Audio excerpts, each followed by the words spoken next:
So today we are going to be making a spring pea risotto. I'm really excited because risotto is one of my favorite dishes, and I think it gets a really bad reputation that it's kind of challenging. It does take some love and it does take some time, but I hope throughout this class I can show you guys that it's really not as scary as a lot of people make it out to be. And then hopefully you can make some more risotto in the future after this. And another thing I wanted to mention is the recipe that we're using. Obviously, it is a spring pea flavor, and we're going to be adding some stuff in there to make it like that. But the basics that we're going to be starting off with first, and I'll continue to mention this as we go and as we cook, that's a pretty good base risotto recipe. So in the future, you can keep using that and you can always make whatever kind of variation you want. All right. So for today, for our pea flavor, first we're going to start with that mixture that we're going to add in eventually to make it spring pea. So first we're going to start off with a shallot. So I have my one shallot here. We want to finely dice that. The first thing we're going to want to do is just peel that skin off. So shallots are onion family members. They're very similar, but they're a little bit more mild and they have a different flavor. So they're really good in dishes like this. So I'm just peeling that skin off.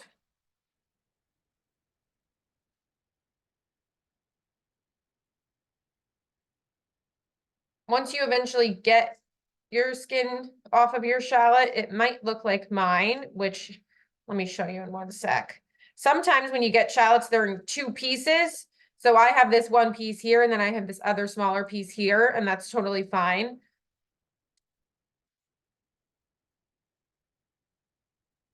They just kind of come like that sometimes. Okay, so we have our skin off.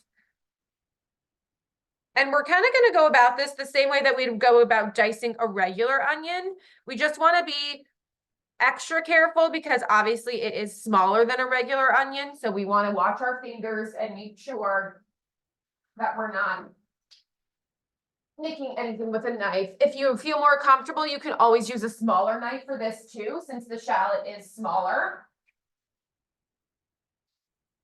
So I have my one end cut here. This is my root end. We always want to leave this intact. That'll help keep the shallot or the onion together as you're cutting it.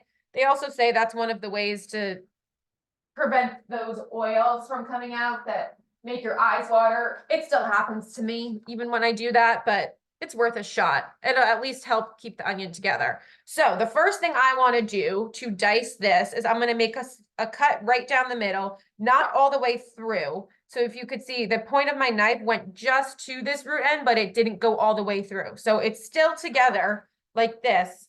I can't pull it apart because this is keeping it together. So I just made that one cut down the middle, and then I'm going to keep going on either side and just make a few cuts the same distance.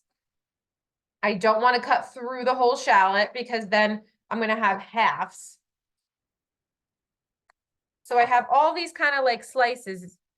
If I pull it apart, there's all these slices like this. So once that's done, you just want to turn your shallot. So this, it was facing, we were cutting it like this. We want to keep it like this. And then we just cut across and we'll have all these small pieces of shallot, which is exactly what we want. And we'll just go all the way down to where we made those cuts. And that's perfect. If you have some pieces that are still a little bit bigger, it's all right because this is going to get blended in a little bit anyway. And then I'm just going to repeat that with my other part of shallot that I have here too. So we're going to cut down the middle and then along on either side, making sure not to cut through the whole shallot, and then you just slice across.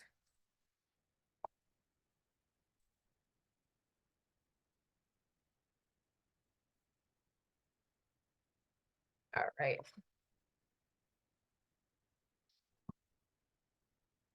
Yeah, see, my eyes are starting to water now. So that didn't really help with that, but it at least kept my shallot together.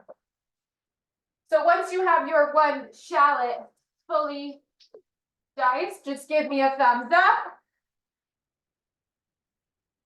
I see some people are done already. Awesome. If you need some more time, take some more time. I know that can be a little bit tedious, especially with the smaller shallot.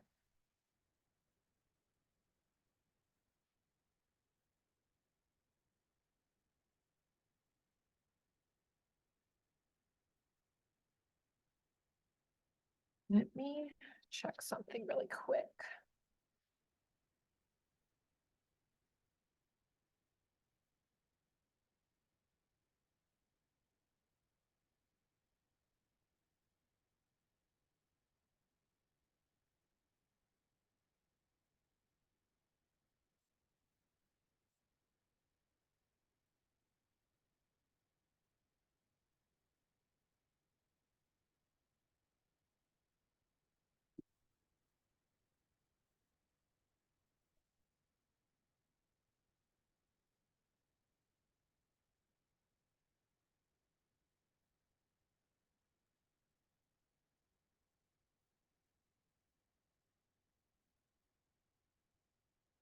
Okay, I just found what I needed. So what we're gonna do now, is everyone all set with their shallot? Okay, perfect. So there is one thing that's not on this recipe that I forgot to put in there, so that's my bad. But that's just that we're going to do our garlic as well. So we have 6 cloves of garlic. So depending on what you have, you can use a microplane to grate it. You can use a press, or you can use a knife to mince it. I think I'm going to use my microplane to grate it.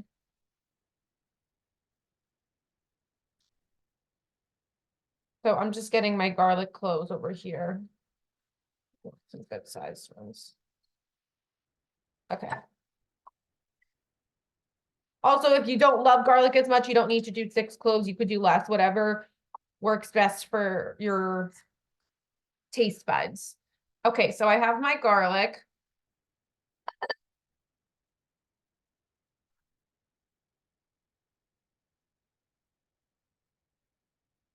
Again, depending on what tools you have, you can do whatever is best to make it in like a minced form. It doesn't have to be, you could also just like kind of roughly chop it too, because it's going to get blended at the end. So it doesn't super matter, but we're just going to cook it a little bit first so that there's no raw garlic flavor in there. So you could roughly chop it. I have this little container here. I'm just going to use my microplane and just grate it really quick. I like that. That kind of makes it into a paste.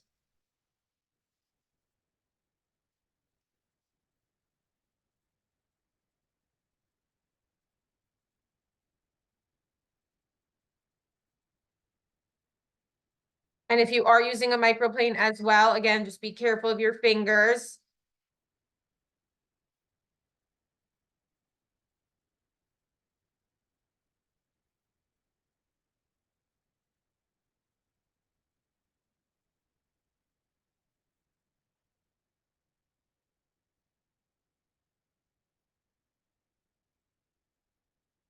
And you want to make sure that you get all this skin off the garlic as well before you chop, mince, grate, whatever it is that you're doing to it.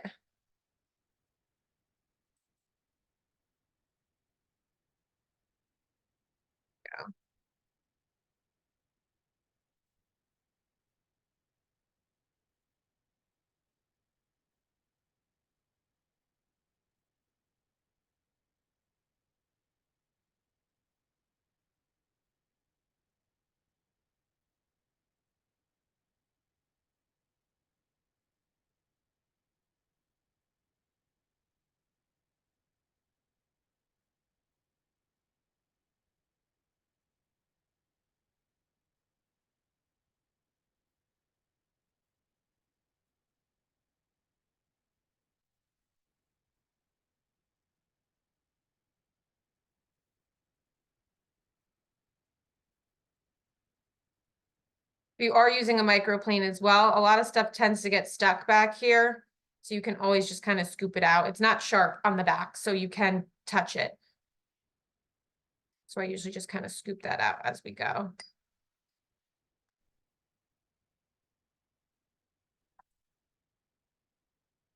right.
Right, almost there.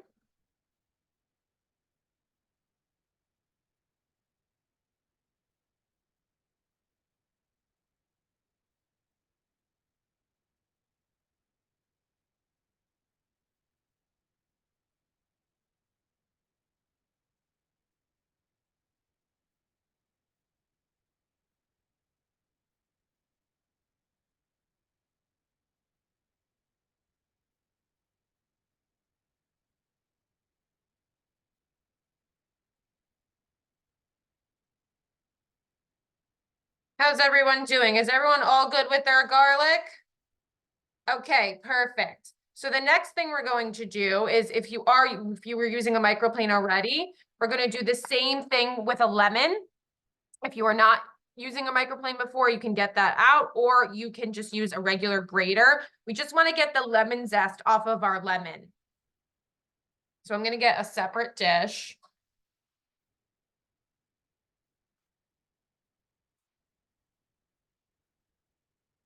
Get the rest of this garlic out of here.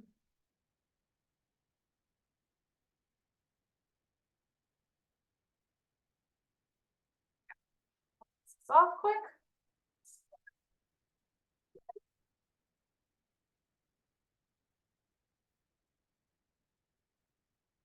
So whenever we're zesting a piece of fruit, you always want to be careful about how deep you go. So like with our lemon, we want to hit the same spot for a while, but then once we start to see that white color come through, that's where it gets really, really bitter, and we don't want that. So we just want to get that nice bright yellow off. So you always want to constantly check the fruit and keep moving it around so that we know that we're getting just the really fragrant lemon zest that we want.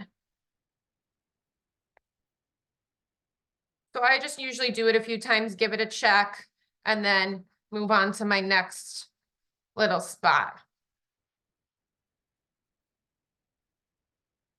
And we need a tablespoon of zest in total. That's probably going to be about what we're going to get from our whole lemon. So we're just going to zest the whole lemon, and then we can measure it later.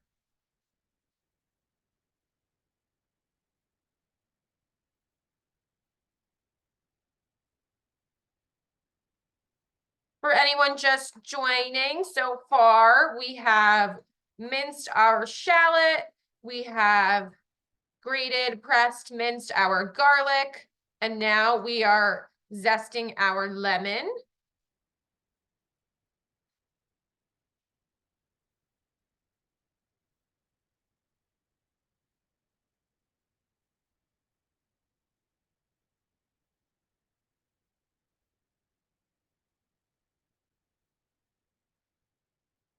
So by the time we're done zesting this, it should look like our lemon got much, much lighter in color because we took off all that bright yellow.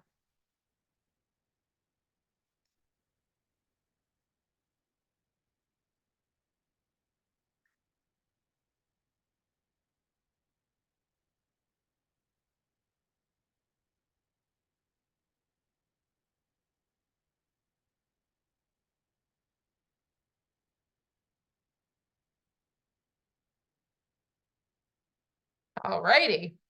Okay, so then yeah, your lemon's gonna look much lighter afterwards.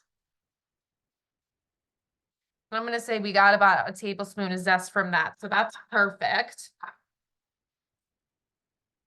So once everyone's all set with your lemon, just give me another thumbs up. I see some already. Awesome, awesome. I'm just gonna get my cutting board cleaned up a little bit.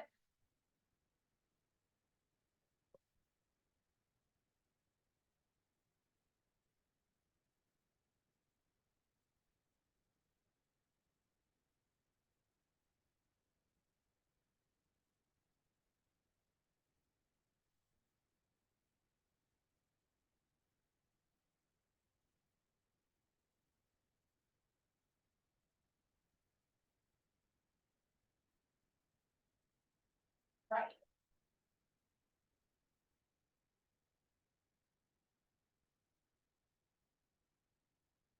Does anyone need any more time or are we doing okay?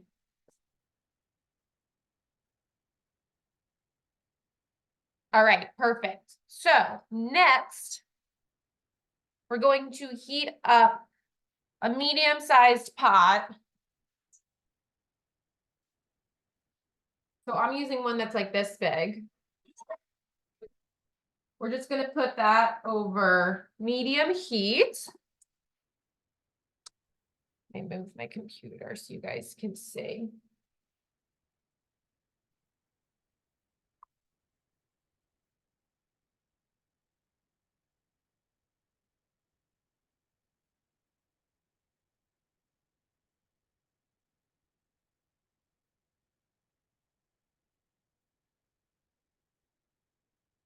Okay, so I have this pot heating up back here. This one's for later. Oh, I turned on the wrong printer. There we go. And we're just gonna put in some olive oil as well. So I'm just gonna squirt it so that the bottom's pretty covered. Like that. And then we're just gonna give that a sec to heat up.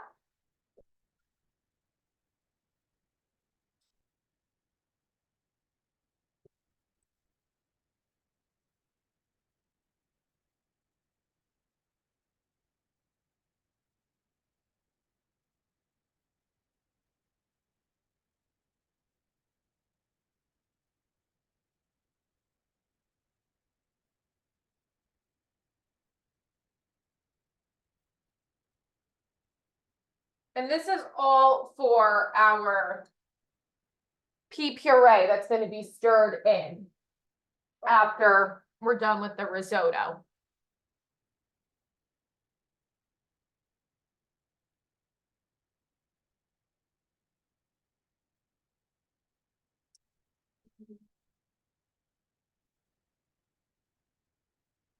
Okay, so I'm going to add in my chopped up shallot and the garlic into there. My pan isn't heated just yet, but it's almost there. So I'm just going to add that in.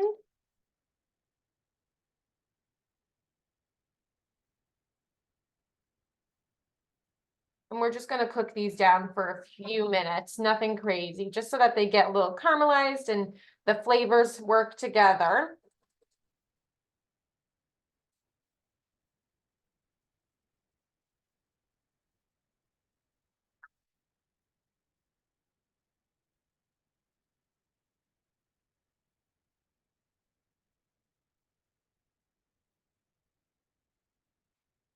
So once everyone has added in your garlic and shallot, give me another thumbs up. Okay, looks good. All right, we're just gonna keep an eye on those. We can stir them every once in a while. I'm just mixing them all in the olive oil right now. And then we'll just watch that as we measure some other things. So we just need 1.5 cups of chicken stock.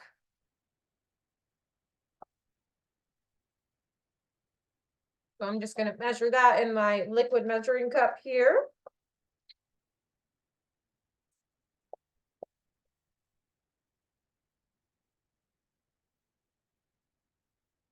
All right.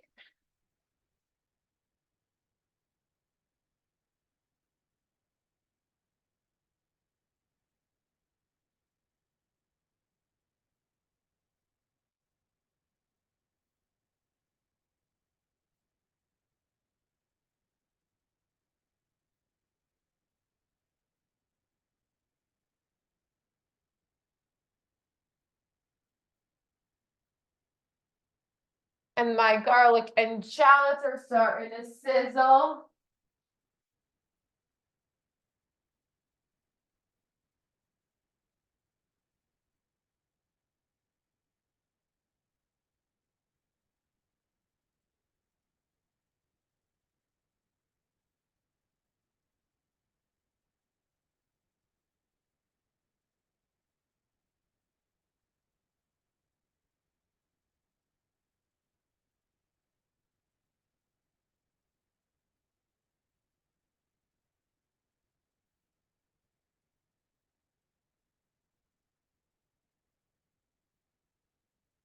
So just keep an eye on those. I hear them sizzling, so I'm just gonna stir them a little bit. We don't need to cook these too long. We just want them to break down a little bit, get translucent, maybe a little bit of color.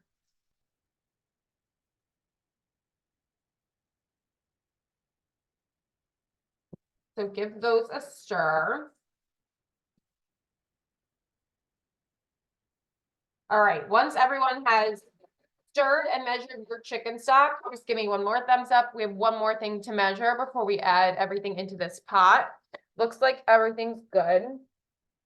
So now we need 6 ounces of peas. So what I was just doing, I have a kitchen scale, so I'm gonna give you guys the cup equivalent of this because I know my container of peas was a little bit bigger. It was 10 ounces. So I measured 6 ounces in here. I'm just gonna see how many cups that ends up being. It looks like one and a, let's see. Okay, so I have one full. This is.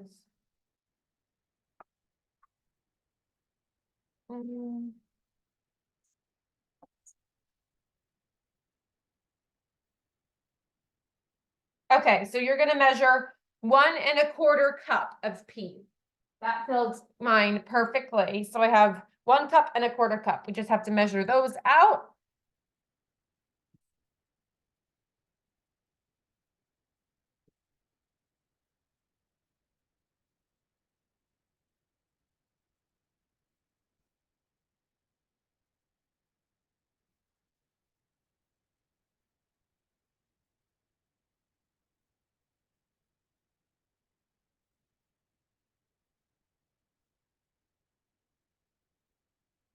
And then once everyone has their peas all measured, one more thumbs up. You can also use fresh or frozen. Either is perfectly fine. Just doing another stir here as well. How is everyone doing?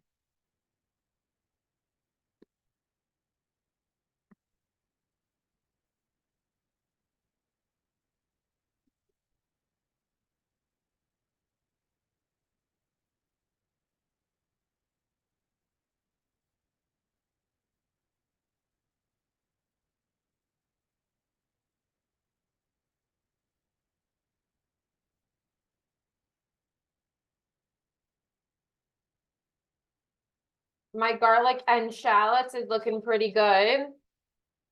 It's got, hold on, let me turn this down a little. There we go. So we see it's definitely, they've gotten translucent. They've gotten a little color. That's exactly what we want.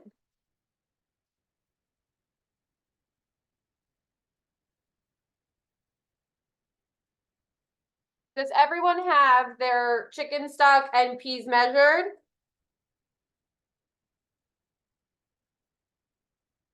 All right. Okay, so we're just gonna add both of those into the pan with the shallots and garlic. So we're just gonna pour our chicken stock in. And then we're gonna add the peas in as well.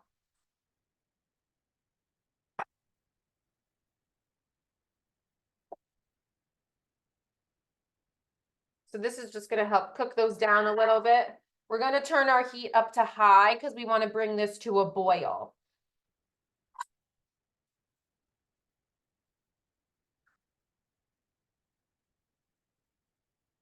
So for now, we're just gonna let that come to a boil. Eventually, when it does boil, we will cover it and let it simmer for a few minutes. So everyone can kind of take a sec right now to clean up your workstation a little bit.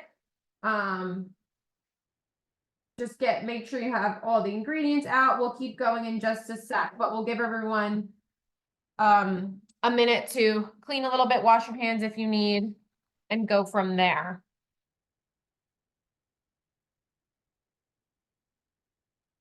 I have some extra peas left over. You could always add these in at the end if you have extra peas as well. If you like the texture of peas, you could always add some in for some more color if you want.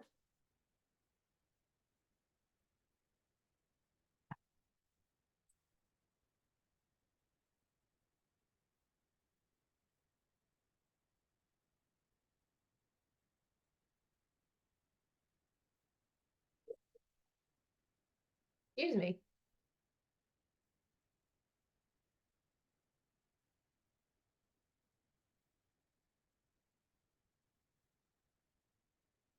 All right, everyone doing okay?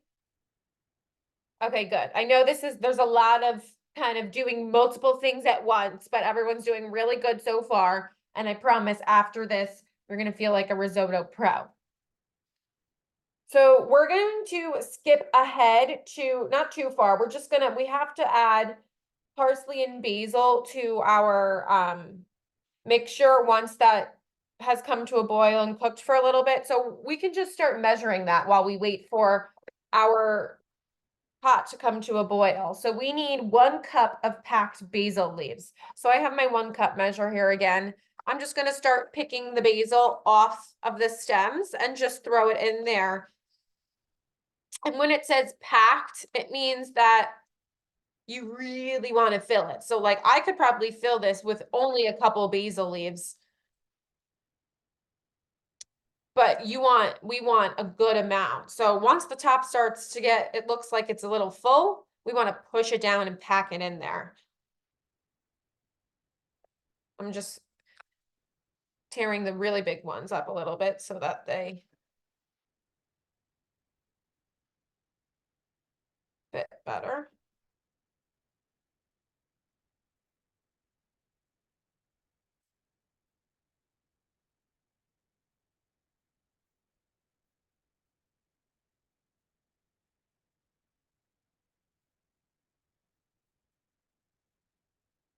I see my pot starting to bubble a little bit.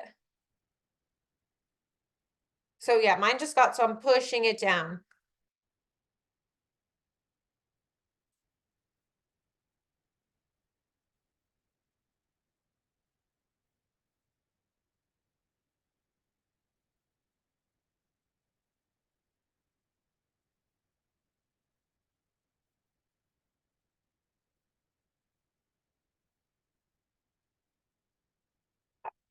Perfect. That was the rest of my basil.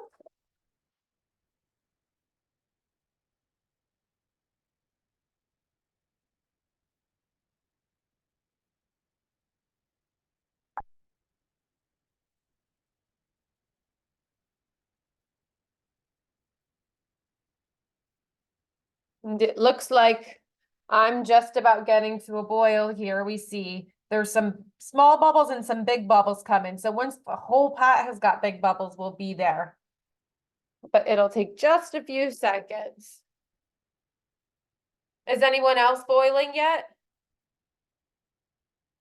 Okay, if you are boiling, what you're gonna wanna do is turn the heat down to low so that we can simmer it, and then you're gonna cover it. So mine's pretty much fully boiled too. So we're gonna turn the heat down to low. We're gonna grab our cover.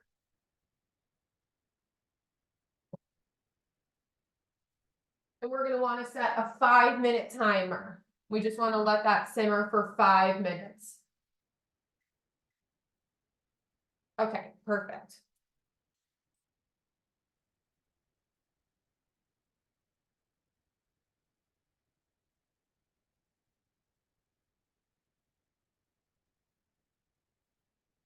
How is everyone doing on their basil? Is everyone's basil all picked and measured? Okay, awesome. Great job, everyone. Okay, so we can do that for the parsley as well. So we need a 1/2 cup of parsley. And we want this packed as well. So we're gonna do the same thing we just did with basil with parsley. So I'm just gonna start picking those leaves off.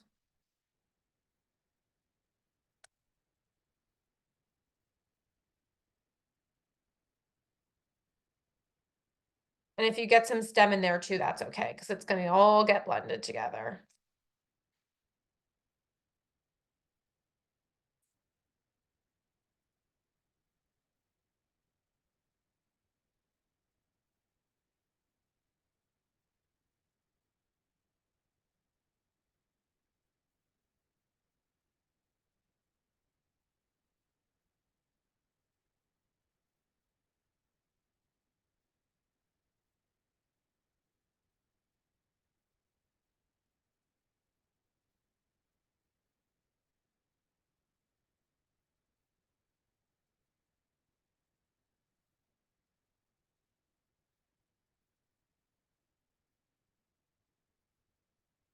And I'm making sure I'm packing it in there once it starts to look full.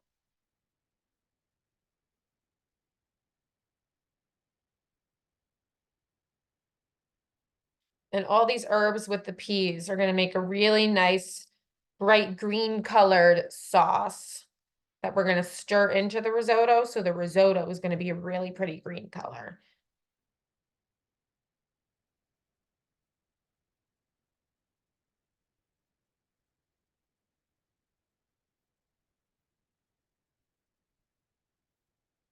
A little more.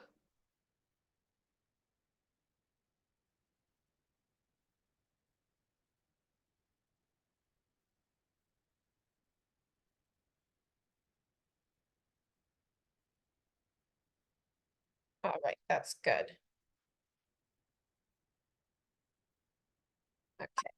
So I'm just gonna put the rest of those herbs away. I've got about 2 minutes left on our pot.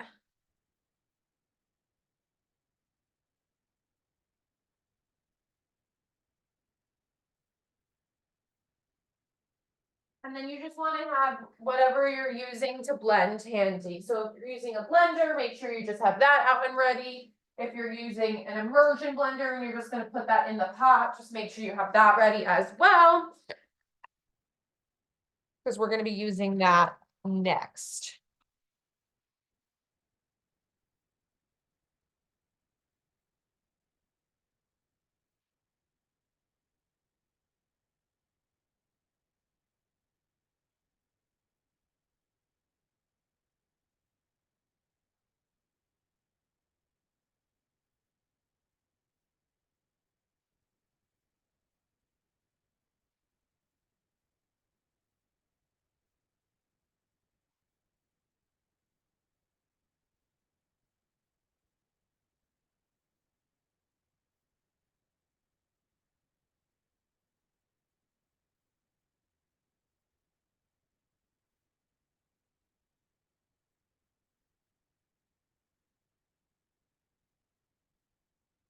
Then we're going to get started on our risotto very soon once we blend all of this together.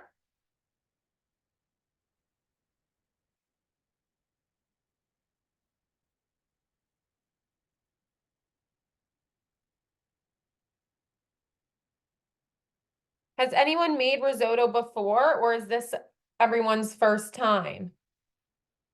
If you've made it before, give me a thumbs up. Caitlin, you have? And Ella has. Okay, awesome.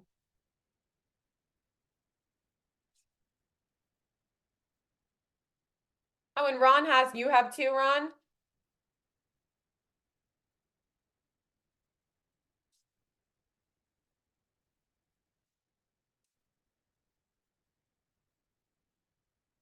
All right, there's my timer. So I'm gonna turn that burner off. Let me bring my blender in front so you guys can see. So what we're gonna do is we're gonna add everything from the sauce pot into our blender. Or if you're using an immersion blender, you wanna just make sure you're removing your pot from the heat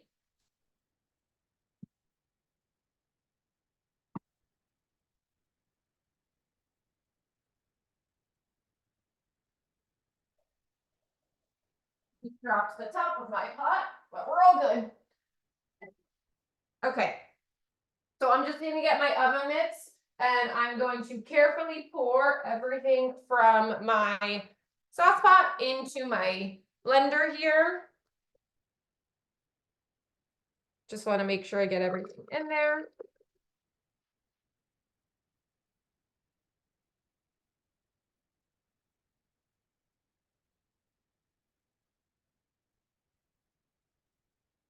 Okay. And then once you have all that in there, you just want to add the herbs that we measured before. So we're just going to put those in there too.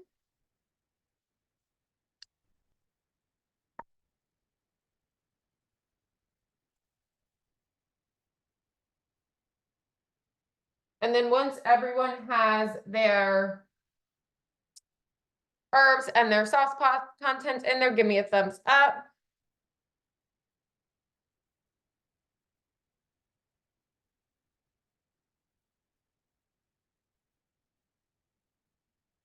All right, and then you just want to, the last thing we're going to add is that lemon zest that we have. We need a tablespoon. I think I have a full tablespoon, so I'm just going to put it all in there. Make sure I get all of that.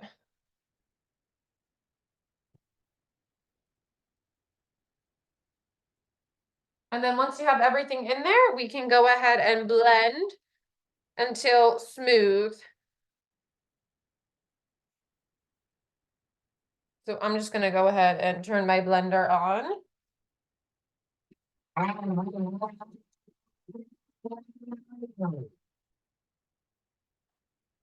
So.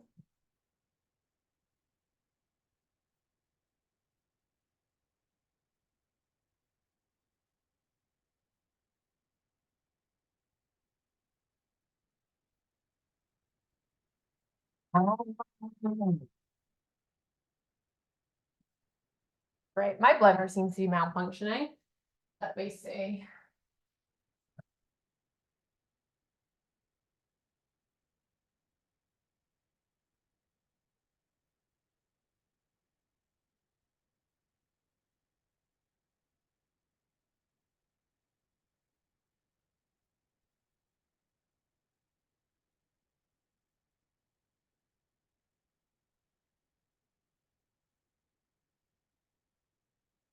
If I can figure out what's going on here quick, otherwise I'll just use my immersion blender.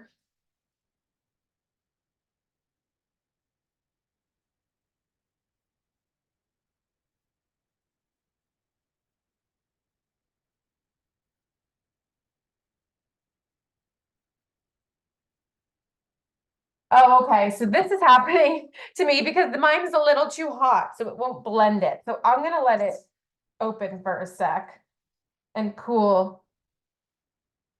Because I guess the liquid is a little too hot for it to blend. So I'm just gonna give that a second before I keep blending it. But once you guys have everything all blended, all we're gonna do is set that aside. Because we won't need that until the risotto is done later.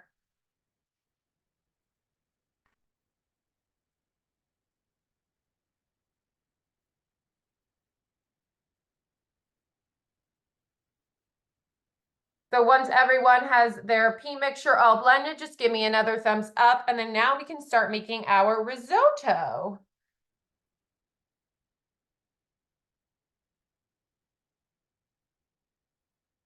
Oh, I see Milagros and Yahira, your pea mixture. That looks really, really good. Nice and green.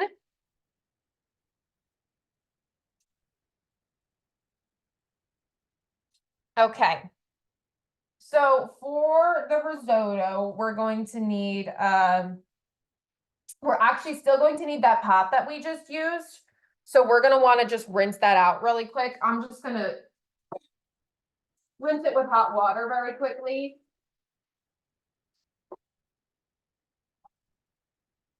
We're just gonna use that same pot. We're going to put the rest of our chicken stock in there. And one of the best things I learned when I learned how to make risotto in school was that a lot of times when people do it, they just add the chicken stock little by little from the carton, but actually the best way to do it is to have it already like heated. So we're gonna have that in this pot here heated. So it's gonna be hot the whole time. So then that way we're adding hot to hot and we are not bringing the temperature of the risotto down. So to that pot, we just have to add the remainder of the chicken stock, which is 1 quart. So that's just 1 container like this.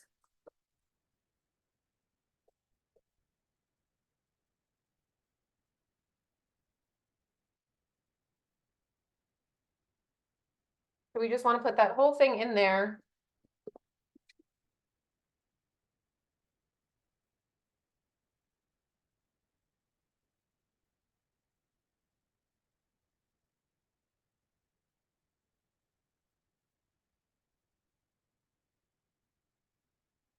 We're just gonna put that on medium heat and cover it until it starts to bubble a little bit, and then that's how we're going to add to our risotto as we cook.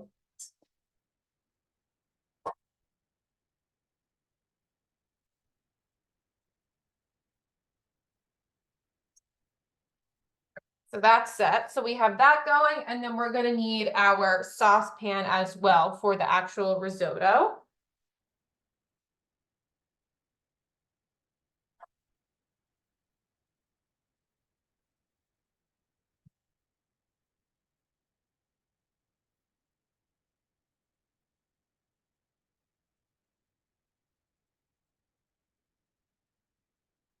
So once everyone has their chicken stock on the pot, on the heat, we have our pot ready.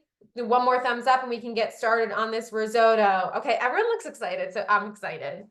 Okay, so the first thing that we need to do, we're gonna put this pan over medium heat as well.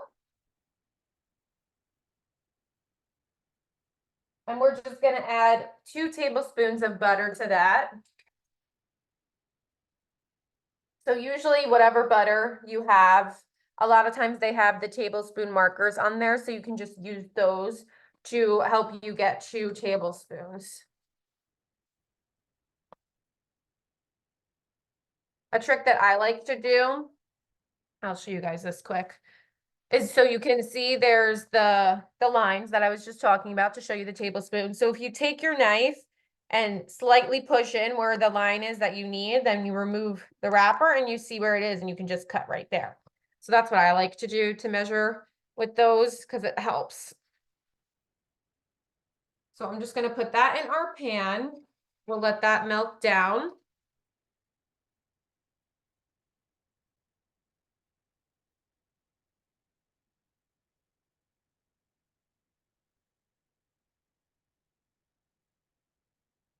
And then once everyone has their butter in there, just give me another thumbs up. All right, everyone's all good. Awesome. So now we're just going to measure 1 cup of arborio rice. So this is the best kind of rice for risotto. It has a shorter grain. It has a really nice bite to it once it's cooked. So we were just going to measure 1 cup of that.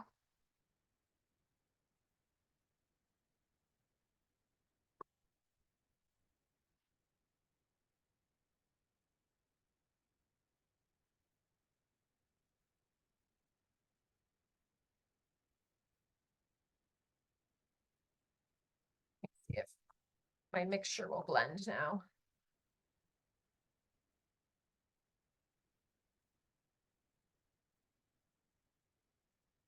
Oh,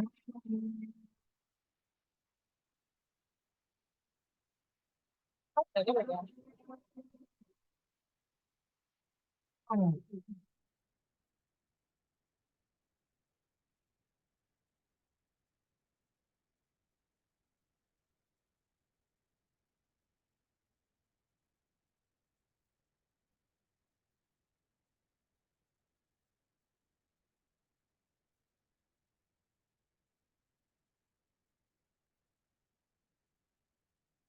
I'm gonna move you guys over here since we're gonna be working with this now.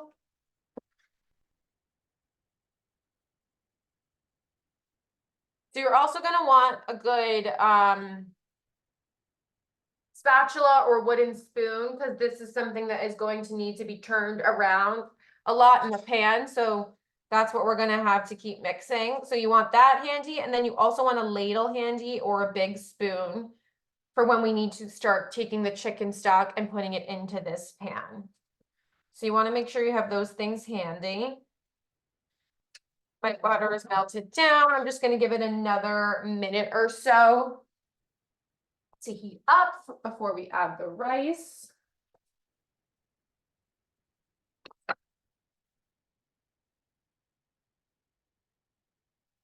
And this is the part that I was talking about earlier, where this is going to be a really good base risotto recipe. So everything that we're doing now, up until we add that pea puree in, is a really good base risotto recipe to start with. And then you can always add whatever kind of vegetables, flavors, anything you want, and then it will just change from there.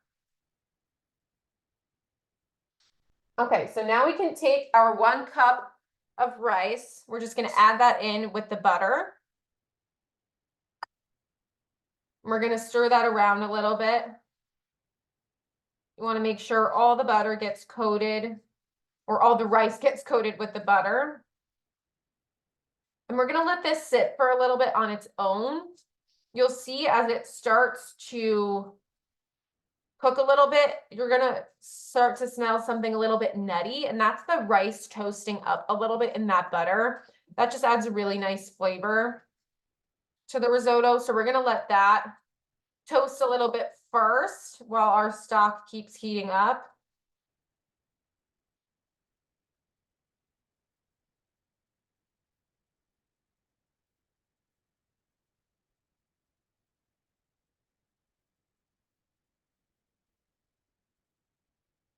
So I'm just gonna kind of lay it into a flat layer so it can get a little toasty, and you'll start to smell it.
Right.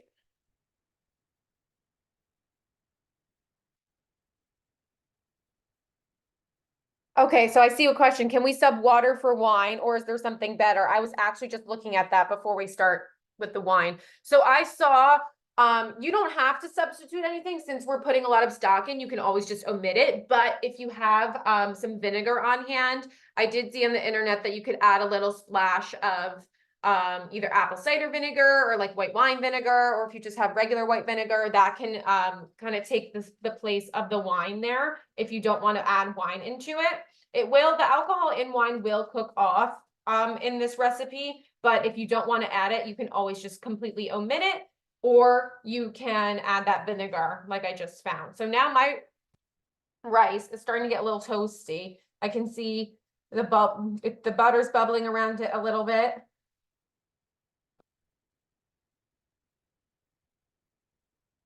So now if you are using wine, we can go ahead and measure a 1/2 cup.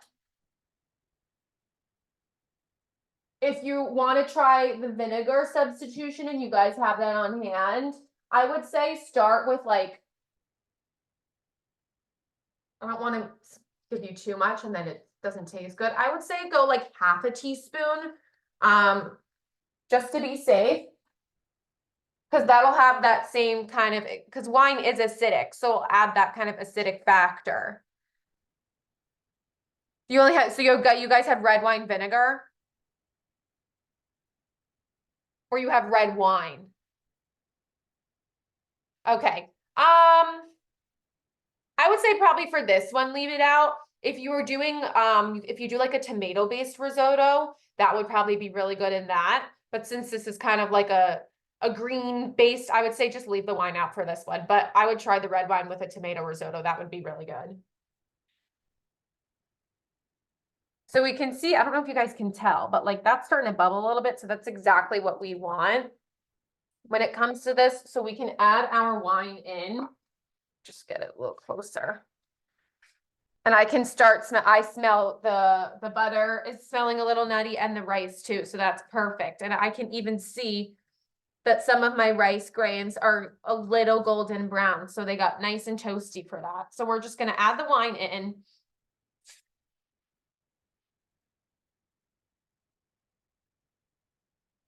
It will bubble loudly like that. That's totally fine. And we're just gonna stir that for a little bit while that wine cooks down.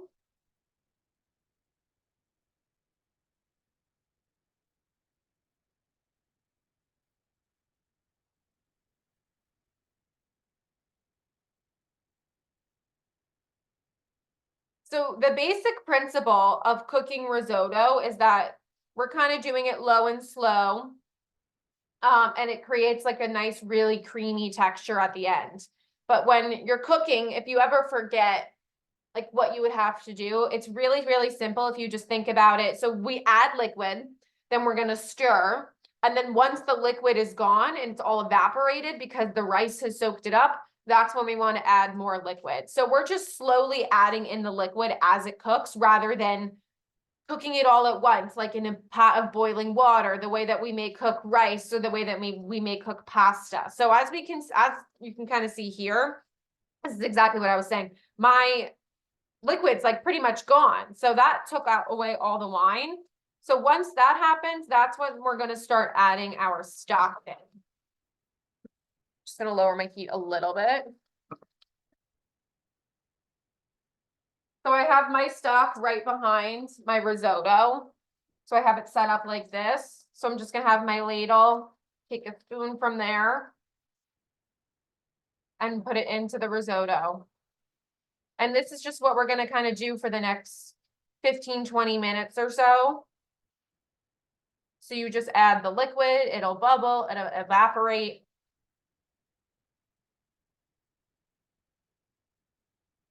And you keep going from there.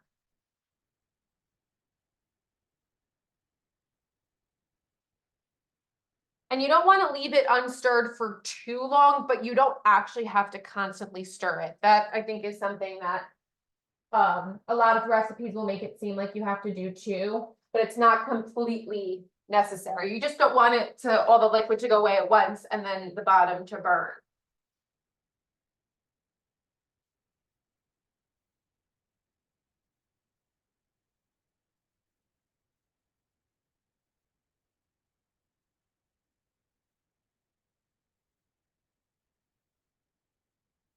And I have the heat for my risotto more towards medium low, just to make sure that nothing burns.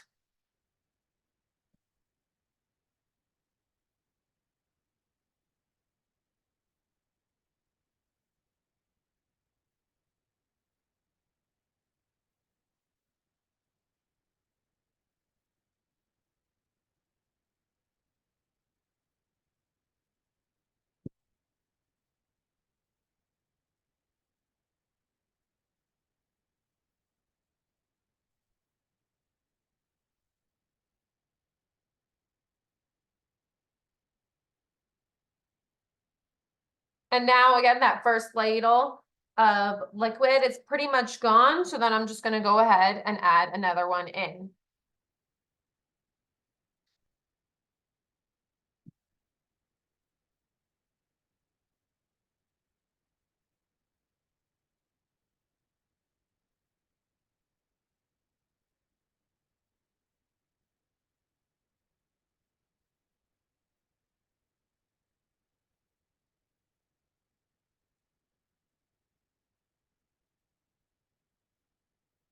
And then I just have my broth behind, or my stock behind on medium-low heat as well, just to keep that nice and warm. So we keep adding warm stock to our risotto.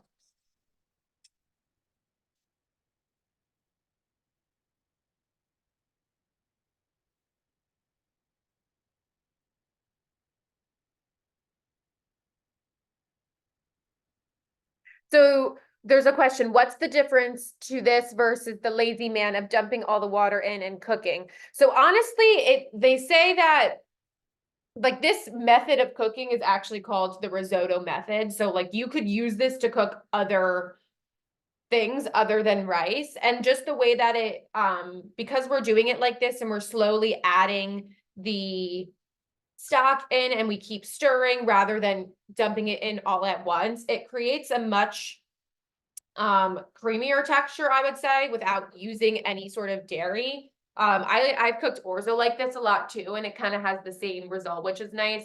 And it allows the starches in the grain to break down much slower. So it kind of creates like a less mushy, I would say, because sometimes if you just boil rice, if it goes too long, it can get a little bit mushy. So it's just kind of the way that the dish ends at the end that like gives you that result from cooking it like this instead. I mean, there are risotto recipes out there I've seen where you just kind of put everything in at once and then you could put it in the oven. I've always opted for this instead because I think it just tastes better, the texture's better. So that's kind of the gist of what comes from it, from doing it like this.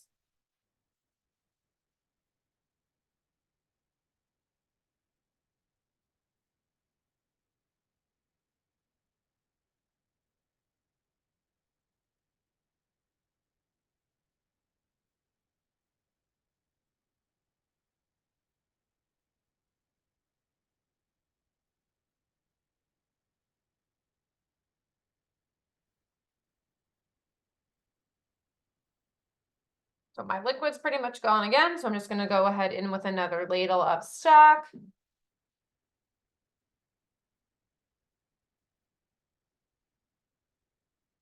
Also gonna see if I can finish blending my puree now that it's cooled off a little.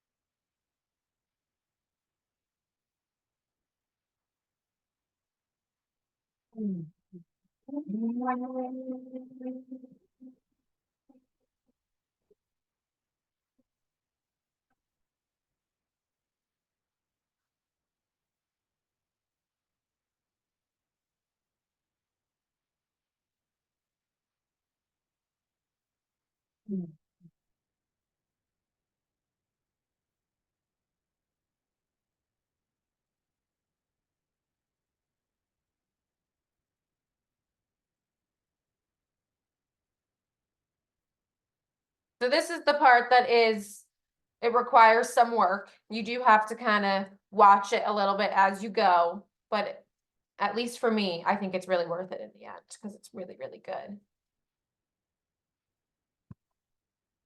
Is anyone else freshly grating Parmesan for this? Give me a thumbs up if you are.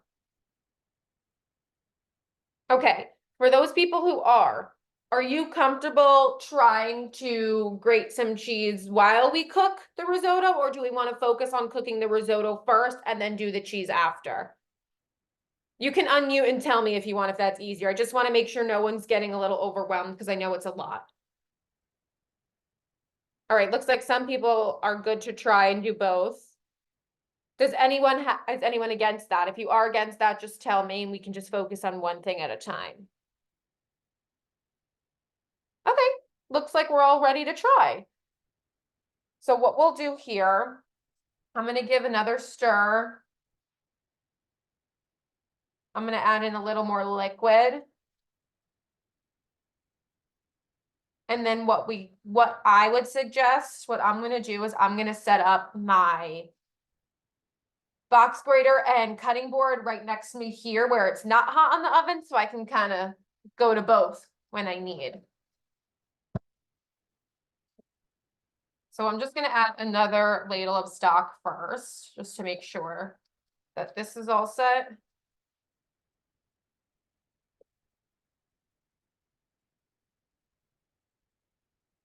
Stir that a little bit. And then we can get everything set up.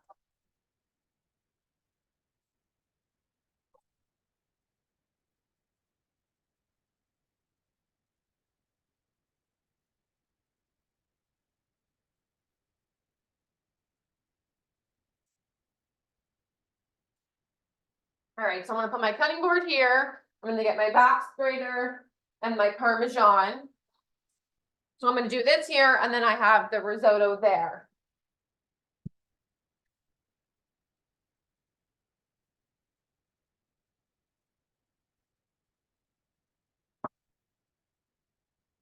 So let me just get this open. So we need 3/4 of a cup of Parmesan.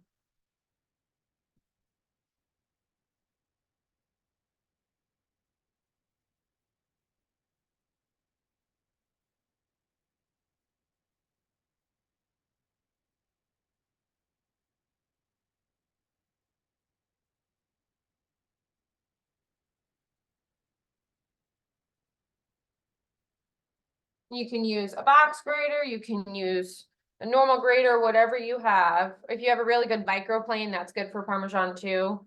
My microplane is kind of not as good, so I'll probably just stick with the box grater.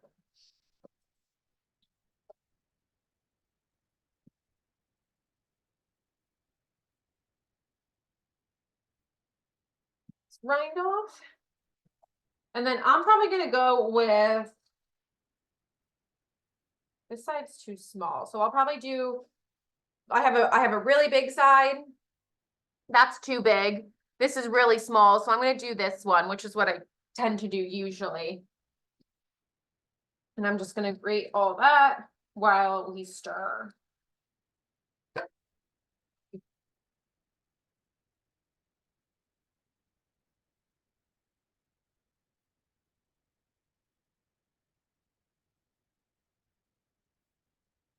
And if you're using just already pre-grated Parmesan, that's totally fine too. If you're comfortable multitasking a little bit, you can measure that out into 3/4 of a cup if you're not grating it. If you're just using it from the fridge pre-grated already, you can go ahead and measure that right now if you want to also.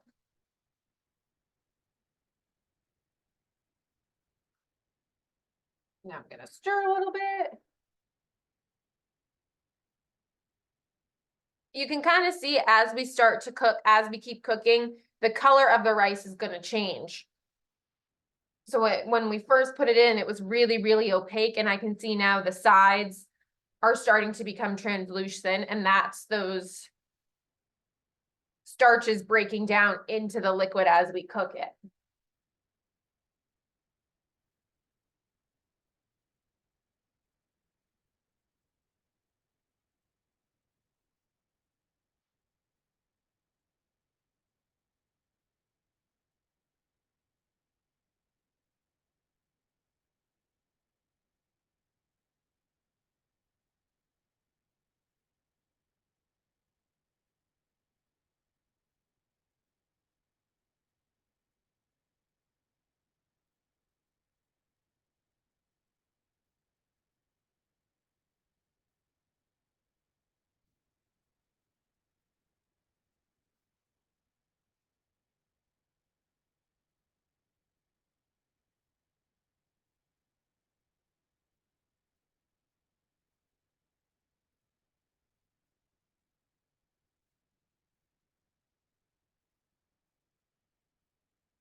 I probably got 3/4 of a cup here now.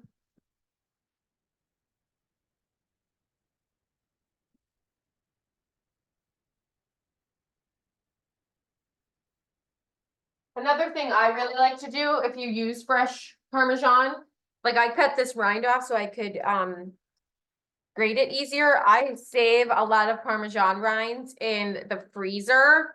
So whenever you are cooking, like if you're making a homemade tomato sauce, or even for a risotto, if you wanted to add some Parmesan flavor into the stock as it cooks, you can always throw a rind in there. So I have a little bag that I always keep in my freezer of my Parmesan rinds to use in the future. I really love putting it in soups, like the tomato sauce, like I said.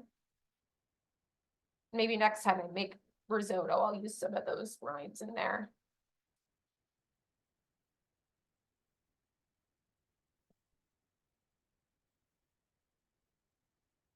If you have someone cooking with you, you guys can always switch off who stirs too. So you're not just constantly standing on the stove stirring.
Add some more stock.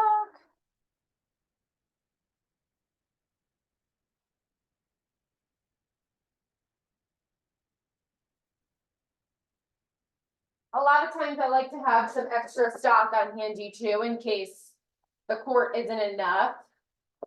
I have a little, I'm just gonna add a little bit more into my pan. If you don't, you can always, and you use, say you go through all of the stock and your risotto isn't done yet, you don't have any more stock on hand, you can always just use water.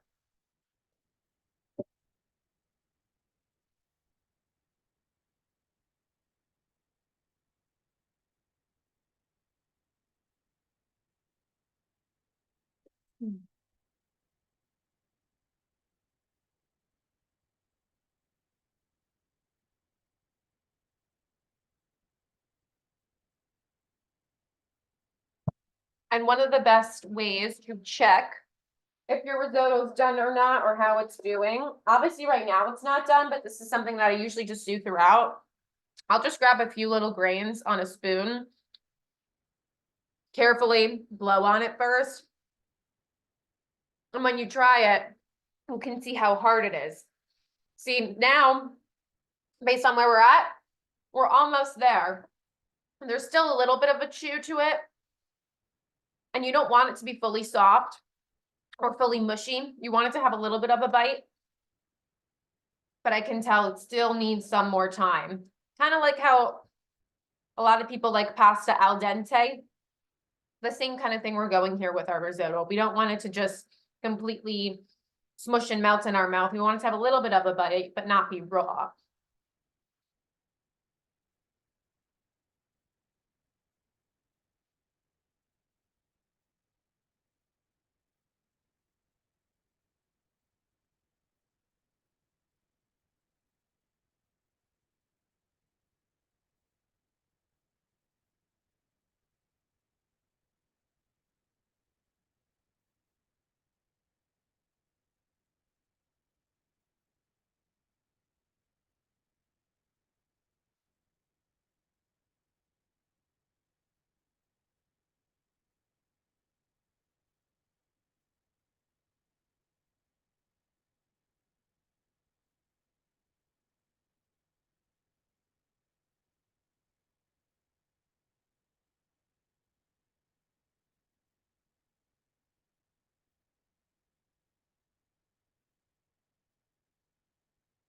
I can see though that my grains around the edge, they're getting the translucent, and they're also just getting bigger because they're soaking up that liquid.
recipe too doesn't have any protein on it, but risotto is something that you can really easily serve. You could serve protein over it, so you could do like a grilled chicken breast if you want, or some sort of a meatball. Shrimp goes really good with risotto. So you can always have it as like your grain or your side dish, and then have a protein or meat option as well.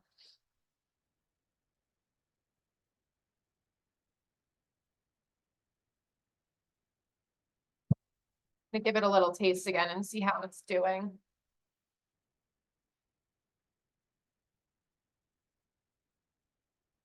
Almost there.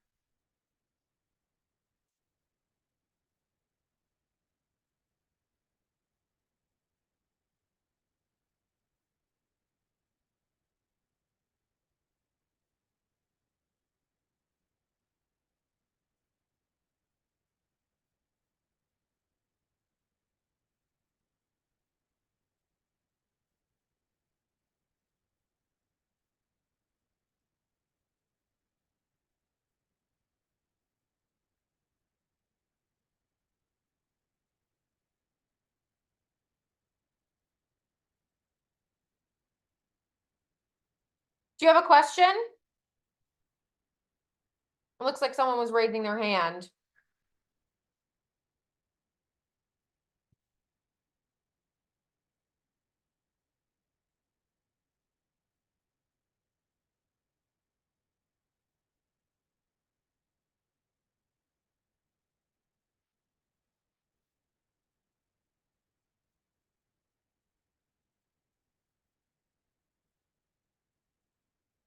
Feel like maybe one or two more ladles and we should be good. Hopefully everyone else's risotto is almost there too. Has anyone else tried yet? Have you tried a little spoon to see the texture?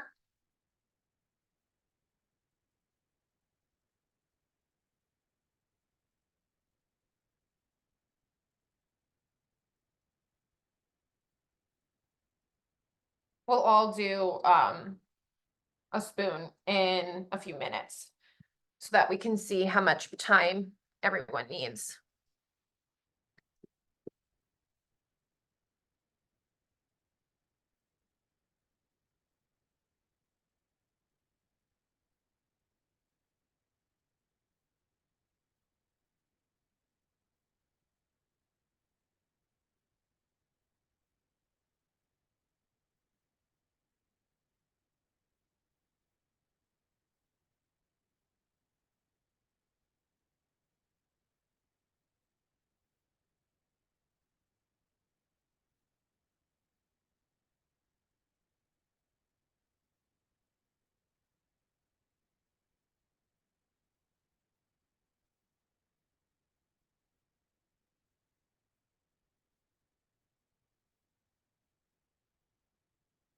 Okay, so now we can all, I want everyone to grab a spoon. And we're all gonna taste a little bit to see how it's doing. So you just wanna grab, you only need like a few grains like that. And you just wanna make sure you blow on it so you don't burn your mouth.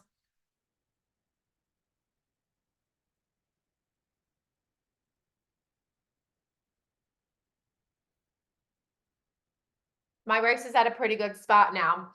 It's got some chew, but it's not crunchy. So that's kind of exactly where we want to be right now. I think I'm pretty much ready to add what we need to add to the rest. Is everyone else doing okay? Does anyone think, is their rice really crunchy? Do you need more time? Or are we okay?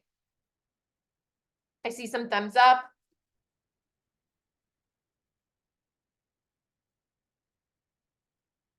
If anyone needs more time, just let me know.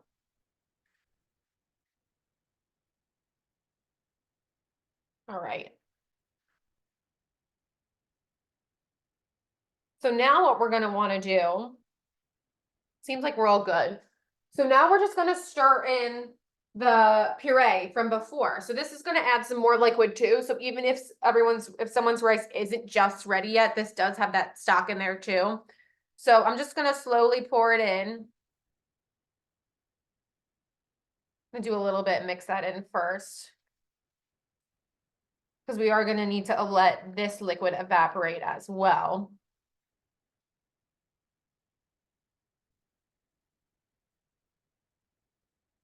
So I did about half first, and then I'm just gonna let that sit for a little bit and let some of that liquid cook off before we add the rest in. Now it's that really, really pretty green color.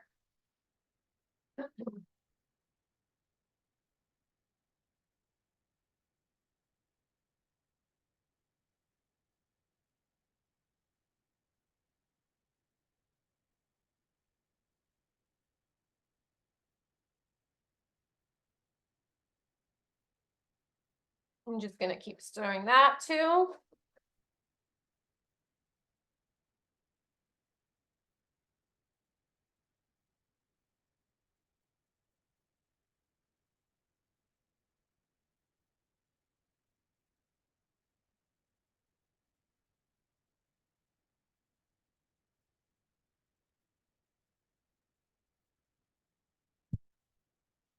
I'm gonna give it another taste too to see if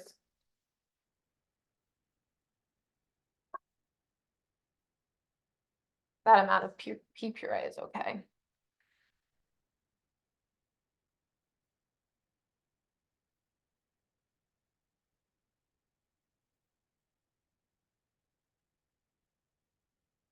The lemon on the puree is really coming through, so it's kind of nice and fresh. Risotto sometimes can be really heavy, depending on what's in it. But this is very nice and fresh.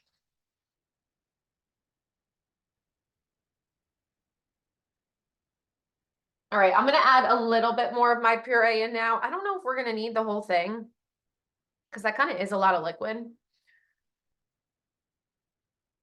But if we have extra, you can always use that for like pasta sauce another day this week. Or you can save it and make more risotto.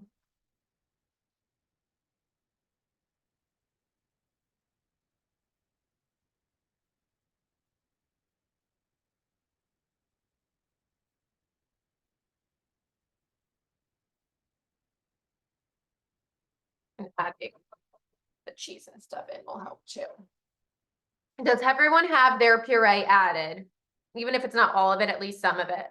Okay, so the next thing we're gonna wanna do is add the remaining 2 tablespoons of butter. So the butter at the end pretty much just makes it really nice and silky, which is good.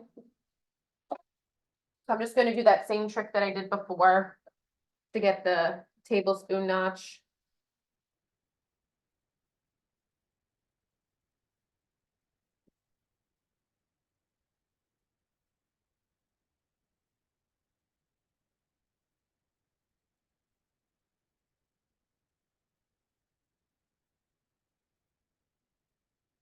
Just gonna stir that in.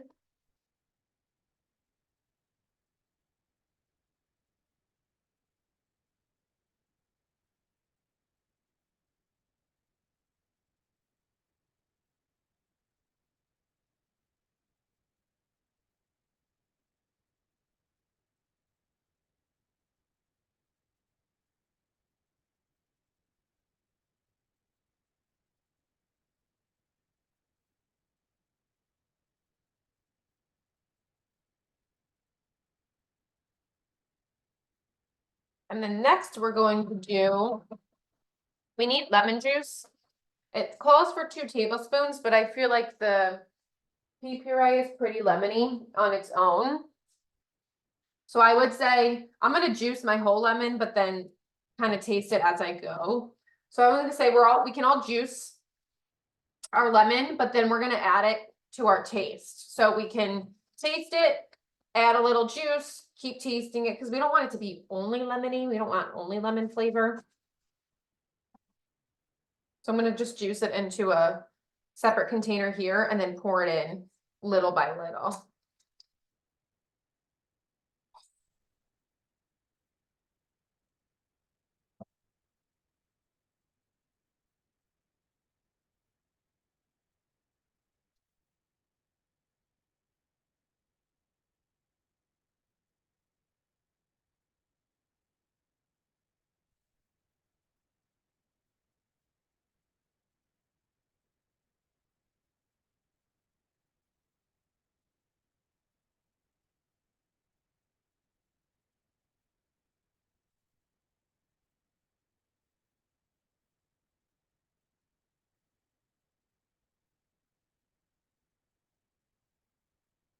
I'm gonna add a little bit in here.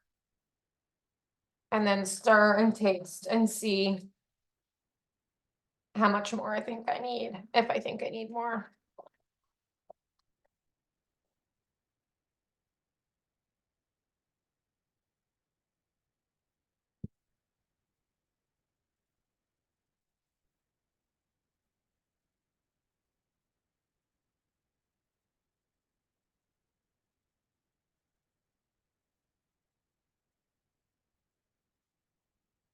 I think right now, honestly, that was enough lemon juice. So I'm gonna leave it at that. We can always add more in later. That's why I always like to do a little bit when it comes to stuff like that, because you can always add, but you can't really take out. So does everyone have their butter and lemon juice added? Okay, so now we just have to do 3/4 of a cup of the grated Parmesan. So we're gonna measure that out and add that into our risotto.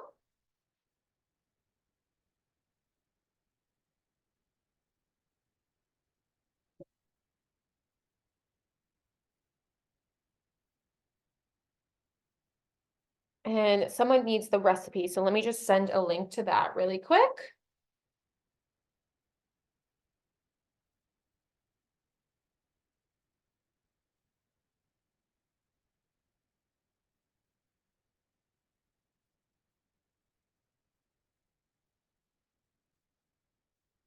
Also, if you did, if you got my email earlier this week, the recipe should be attached in there too, but I'm gonna send a link to it as well.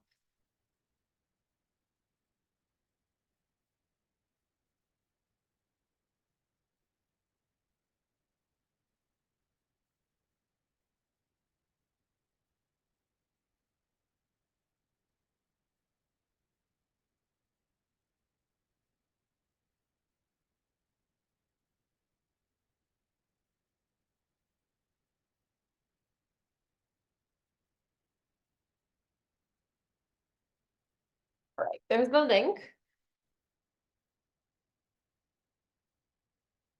All right, so I'm just gonna do the Have you put the No, cheese in yet? excuse me. We're gonna do that right now. So I'm gonna measure my 3/4 of a cup Parmesan. I definitely shredded more than that, so I'm not gonna need all of it, but I always love to eat it with some freshly grated Parmesan on top too, so that'll be good for that. Okay, so there's 3/4 of a cup of Parmesan. I'm just gonna stir that in.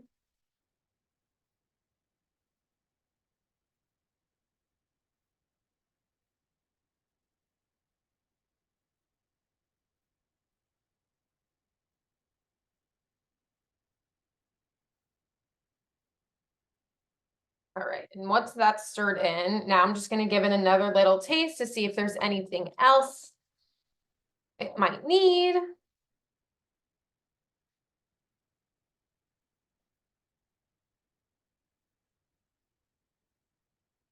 That is tasting pretty good to me, so I think I am all set.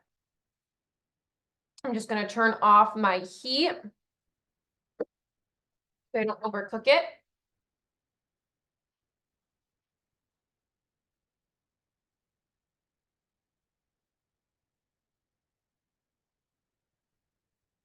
In terms of eating this, it's best to have it right away and fresh, but it is kind of lunchtime, so if you want to have it for lunch, you can.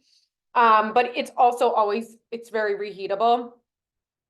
You can heat it in the microwave. It'll just be a little more, what's the word I'm looking for?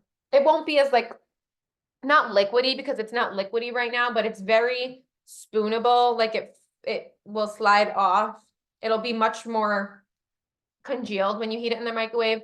What you can do, you can always reheat it in a pan like this and kind of do the same thing that we did to cook it. So if you have some extra stock, you can just heat it over medium heat and add some more stock slowly until it gets to this consistency again. We also have that leftover puree, so you could add a little more puree to it too and do it that way. Or, like I said, microwaving it is really easy too. I've done that many times. It tastes just as good. The consistency just might be a little bit different.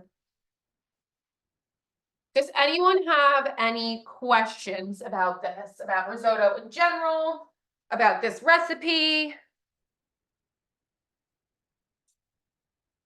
No? Okay. So then before we head out today, if everyone would like to take a picture, you guys know I love to take my pictures. Oh my God, that's beautifully plated. And that looks great with the garnish and everything. Wow, awesome. Okay, I'm gonna try and hold my pan. That's probably not, I'm gonna use an oven mitt. And I'll hold my pan, but if you guys want to just like put it in a bowl or something like that. Let me get ready.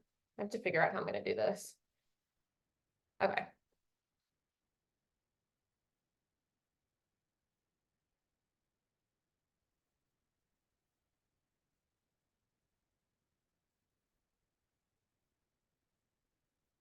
Okay, everyone ready? Hold on, we still have some people coming.